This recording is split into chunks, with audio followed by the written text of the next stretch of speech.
guys, it's Sana and Alona, and today we're going to talk about signs around the home that your parent might be ready for some home care. These are just things that you can kind of pop by and notice. Probably not pop by only once, try to see if they're consistent. And these are things, we're not talking about dementia. That is totally separate. We are talking about just your parent is aging or something else is going on.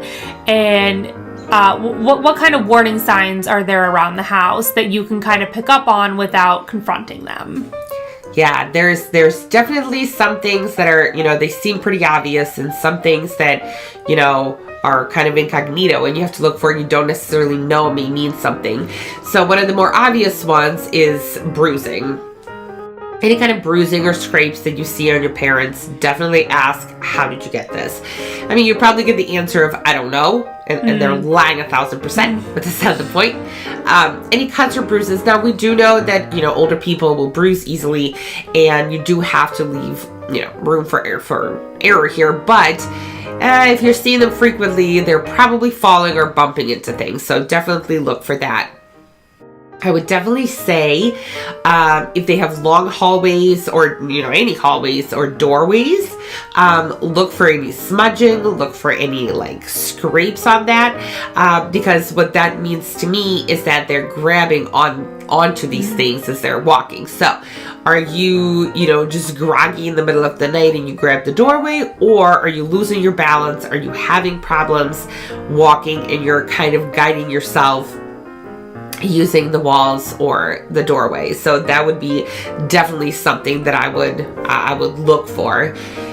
Another thing is look in the fridge, but also look in the pantry and see if there's any food that is expired. Now, I'm not saying you found one expired can of something and call 911, but keep an eye on it and see if this is a consistent thing or if this just, happens. We all put things in the back of the pantry that we forget are there. That's fine.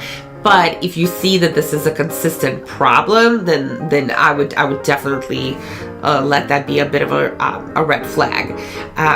Another thing is bathing. So, we mentioned in one of our videos that by no means do people who are older have to bathe every single day and take showers.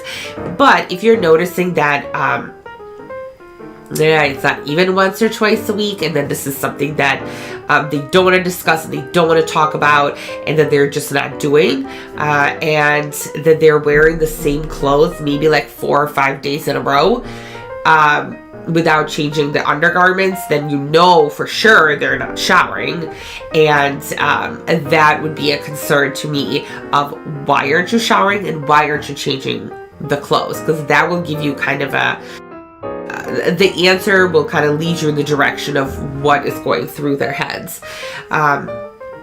Another thing about the clothing is if by some reason they're just not appropriate. So if it's summertime and they're wearing a sweater and they don't realize that, why are you doing that? Now, it's one thing we're going to the movies. I know it's freezing, so I'm going to grab a sweater. Completely great thought. It's 85 degrees outside. I'm wearing long pants and a sweater. Ugh, I don't know. I would maybe have a conversation about that and see what the answers are to lead you to the proper, concern.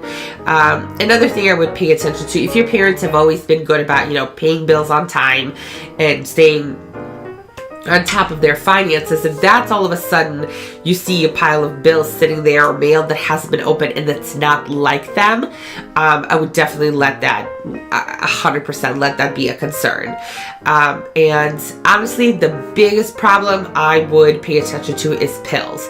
So if you see that your parents have always done their pills, put them in their little pill box properly and always taken them and diligent about all that stuff, and all of a sudden you see that maybe the pill box isn't being filled, or maybe pills are sitting in there and these are not optional medications, that would be a huge red flag for me, on top of the fact that what are they not taking and how is it affecting them?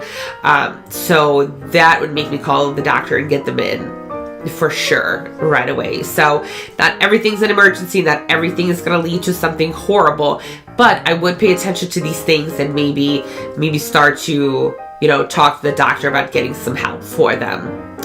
All right. Thanks again for listening, guys. All right. See you next time. Bye. Bye.